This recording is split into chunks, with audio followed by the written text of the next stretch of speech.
po kandidaturat e reja dhe të tjera siç është Alessia Balliu apo Merema Sela kanë ndonjë shans apo janë vetëm simbolike në listë pas Salianit?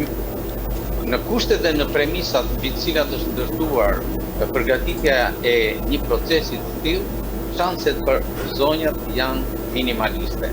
Shpesh unë duhet besoj që ato janë thjesht për të motivuar dhe për të formalizuar ose legjitimuar procesin për llogari të zotit Berisha.